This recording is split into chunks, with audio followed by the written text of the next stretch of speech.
Wish TV is focused on family and the community and is committed to sharing the stories of those who are making a difference every day. From the All Indiana Podcast Network and Wish TV, this is Behind the Eight Podcast with Wish TV's George Mallet. And this is George Mallet. Welcome to Behind the Eight.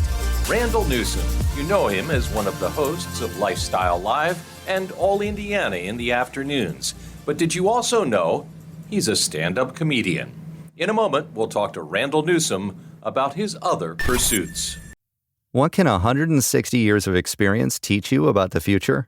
A lot, especially when it comes to protecting what matters. At Pacific Life, we've helped people and businesses confidently embrace the future with life insurance, retirement income, and employee benefits. With strategies built on strength and trust, and a promise to be here for you today and tomorrow. Ask a financial professional how Pacific Life can help you today. Pacific Life Insurance Company, Omaha, Nebraska, and in New York. Pacific Life and Annuity, Phoenix, Arizona.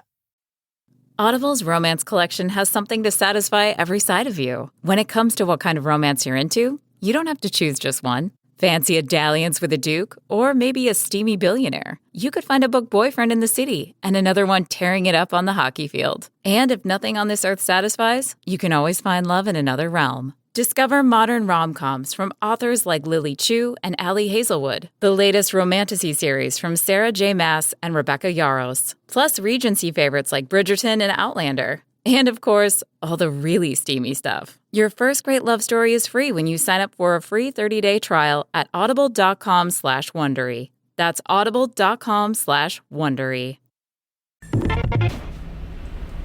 And I am joined right now by Randall Newsome. And Randall, I kind of teased this right at the top, so I don't want to bury the lead. Mm-hmm. And I mentioned your pursuit of stand-up comedy. Oh. So that's supposed to be a secret, George. I want to get a sense of how that happened, because I know a lot of us that have been in television news for years, you know, at a cocktail party or something, we're making jokes about what we do because there's plenty of humor there. But you've really taken it to a next level, not only doing stand-up comedy, but a routine that incorporates some of the television stuff in, and it's working. Yeah. So, funny enough, I was doing something for the station when I ran into these guys at Gutty's Comedy Club in Greenwood. And it was one of those deals where we're just kind of going back and forth and having fun with the segment. And next thing you know, I did a couple more segments with them for our show, All Indiana. And in one of the segments, they decided to dare me to get on stage. And I talked to them about how I kind of wanted to pursue comedy in the past. And, you know, I had friends egging me on in college and high school. And they were just like, well, what about now? Hop on this open mic. We do open mic every Monday. And I'm just like, whoa. I was just saying that it was a thing that I used to want to do. But I was always scared to get up there. I tried a little bit after college, and then, you know, life kind of derailed me a little bit and sent me to grad school.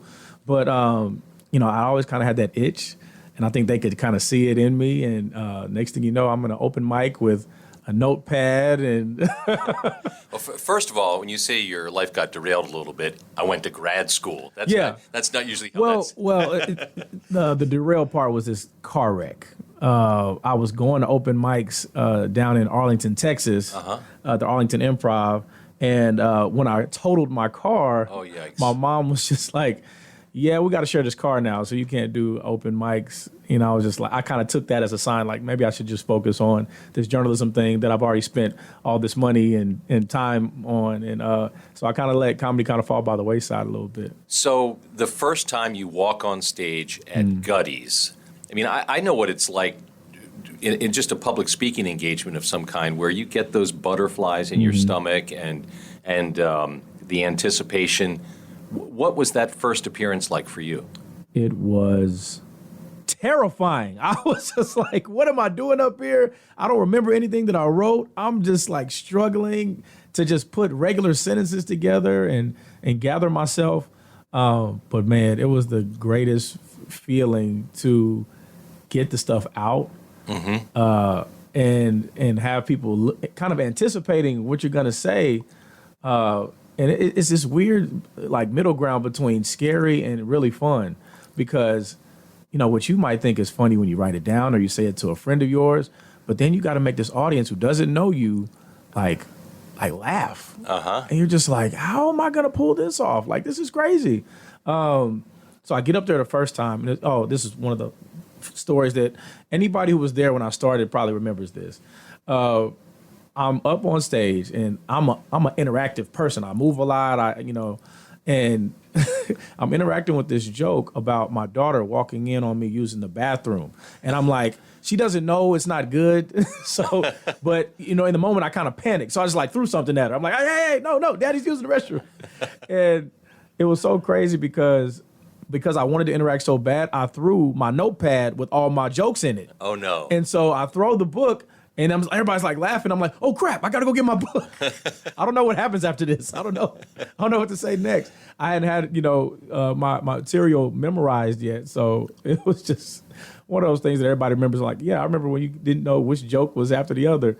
But it was so funny because people felt that reaction, like the real stuff that happens to you in life. Like my daughter and my job and all the things that happen to me every day. So to what extent does doing television on a daily basis offer you tools for stand-up comedy, or are they just night and day? I think they used to be night and day before I got into the role that I'm in now, hosting with you. And obviously we are very goofy on the 10 a.m. show. And we make jokes about a lot of different things. And we have, moments of, comedic timing. And then in our 4 o'clock show, it's very similar. It's a back and forth between me and Alexis, and me and her, we joke about so many things. We joke about each other. We joke about just life stuff. And it kind of helps you just kind of be yourself in a way that sometimes in TV we don't get to be. We don't get to share our opinions too often in just the hard news space. And honestly, I never really fit in that role. I remember being at a crime scene here in Indianapolis thinking, everybody knows what they're doing but me. And not because I wasn't equipped or educated or prepared. It was just because I just didn't belong. I remember just it sticking with me, like some of the rough things that we have to face and talk about sometimes. And I take too much of it home with me. Well, you are different as a reporter in a good way, though, because you allow the people you interview to touch you and affect you. And that results in you getting involved. And I'm thinking about the pieces you did that were nominated for an Emmy Award. So, and I think connected to that is your involvement in the community.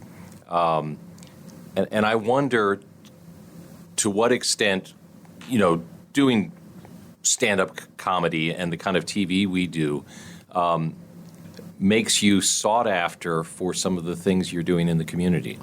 Yeah, I think people, when they catch me in Indianapolis, I could be at the store or gas station. That actually happened very recently. They'll catch you and say, man, you get to be you. We appreciate that. And I think that comes off when I'm having conversations with just whoever, just, Joe down the street or, my own family members or friends. I think it just comes across that, he's kind of like this all the time. And so, when you do get called to MC an event or be a mentor or anything that, people call on me for here in the community, I think they know what they're getting. And sometimes it's even more than they expected. So that's kind of cool. It's kind of cool to be able to surprise people in that way because a lot of times they see us and they're thinking, oh, that's just, that's them on TV. It also seems, from my point of view, that your ability to interact on that human level with people has allowed you to be very plugged into this community and also to develop some pretty good sources, right? Yeah, I mean, especially when it comes to the good things happening, because I think for a long time, people's gripe, and still may be in a lot of cases, with news platforms is where's the good stuff? Where's the positive? Where's the impactful things that are happening in the community that aren't negative? And so I'm glad that we have the space to be able to do that, and people see that, they associate me with that, and I think that helps a lot. And then when I'm out and about, I'm usually at some of these events that people are wanting to promote and wanting to get out there a little bit more. So when it comes to wanting to spread, these messages that are affecting us in a positive way, they see me at the events. They see me attending as just a fan, and so they want to, in turn, say, hey, I think you're the one I want to tell this story. The stories that I've done, I was grateful enough to be nominated for the Emmy. It connected me to other people with different stories, and of course you know about it. But the story of Destiny, a girl that died at the age of just 16 years old, and her mother just sought to just commemorate her memory, and it was so crazy because the first thing I told her was that, right after she died, she died just a couple days after our interview. And the first thing I told her was that we don't have to do this. We can wait. We don't have to, go forward with this. Whenever you're ready, if you want to down the line, I'm expecting her to just take the time to grieve. But come to find out, part of her process was telling Destiny's story. And she told me, no, I want to do this and I want you to be the one, to tell this story. And that's, man, it could be such a heavy weight, but I'm proud to carry it because, people think that much of me to talk about their loved one who can't even speak for themselves anymore. And I think there's connections like that make a huge difference. And they kind of lay a blueprint for what people expect from you. And so when people see me out and about, I remember I was at a get together and someone said, "Hey," and I'm just like, "They talking to me? Hey, you're on the news, right?" I'm like, "Depends." And they said, "Destiny was my cousin." Oh. I really appreciate what you did, and please continue to do what you do. And one of the things I was kind of embarrassed about in the beginning was that I cried in that story. At the end of it, I just broke down because I thought about my daughter, and I couldn't imagine burying her, at all, let alone at 16 years old. And so it just hit me in a way that I just couldn't avoid. And having to say that she didn't make it on camera, it just took a lot out of me. But where I'm thinking, people might think, it's all about him, because that's not what I wanted. People instead, they thought, well, he's real. Like, this is really affecting him. We could tell that really hurt him. And so, though I don't make a habit of crying on camera, I'm glad that the one time I've done it, people saw it as, wow, he was connected with this story, and he is connected because he's a dad, and he in that moment is caught up in the idea that I couldn't imagine burying my little girl. No, and so I would say that I think it happens to all of us. Me a lot later in life than you, but when you become a parent, it really does affect your storytelling and your ability to tell compelling stories, doesn't it? Yeah. Well, and a lot of times, the best way for me, at least in my opinion, to tell a story is to really put yourself in that other person's shoes. In a lot of cases in the news, it's both sides of a story, if there's some controversy to it or anything. But in a lot of cases, letting those people speak and then see what hits you. Because, whether it hits you hard or just hits you in general, that part is important because it really connects you to that human interaction and what's going to make anybody else pay attention, right? What made me pay attention, and a lot of times in interviews, the most important part is what you hear, not what you're necessarily thinking about saying. A lot of times we get caught up, especially when you're on a deadline. You're like, okay, I got to say this has to, but in an interview, a lot of times I like to think that I just tend to hear things that take it in a whole different direction. Right. And in a certain way, and to lighten it back up, I mean, that's kind of how comedy is. Like, Sure. you just, you're out and about, and now if you ever see me with my little notepad, it's just like, oh, you just said something funny. So I gotta, that's a new bit. That's another direction for this comedy show to go. And as I build my material, I'm just realizing how many funny things are happening around me at all times, and some of them are at first kind of perceived as not so good, like, just running out of money or just like, just how bad flights are, gas prices and all these different things. It's just like, well, from my perspective, That is kind of funny if you think about it. Whether it's the beginning of it, or you're in the middle, in the thick of it, or you get past, you're like, wait a minute, that was kind of funny. So as we wrap this up, and I don't know if you have a plan, but where do you see the stand-up comedy in particular taking you? Is it just a tool as a television personality, or do you think about doing something more with it? I think I do think about doing something more with it now. Now that I get out there, people are like, hey man, good job. I'm like, oh, okay, I'm gonna keep going there. It's like, I don't have to quit. I think it does provide like this interesting like crossroad though. Like, is there a platform where I can do all of these things? I guess that's yet to be seen, but also All Indiana did not exist when I got here, the 4 o'clock show. The gifts just kind of made room for me, I guess. And then the same thing with our show, Lifestyle Live. I was not a part of the team. Yep. Only I don't even know if it's been 6 months, but another thing that just kind of opened up for me and who I am. And I feel like comedy is a similar thing. So we'll see where it goes. Right now, I think maybe a podcast or something. Me and Alexis talk about a podcast because we go back and forth all the time.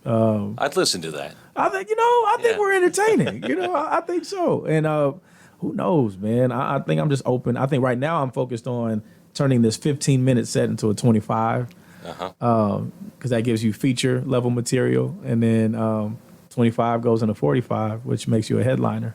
Okay. So that's the immediate goal, and then we'll see if I don't get booed off or attacked on stage between now and then. We'll see where it goes. He is Randall Newsome, one of the hosts of our show, Lifestyle Live, and one of the hosts of All Indiana, and also a community person and a stand-up comedian. Randall, thanks so much. Man, Mallet Magic. I gotta come back on this show with George Mallet, the Magic Man. Thank you.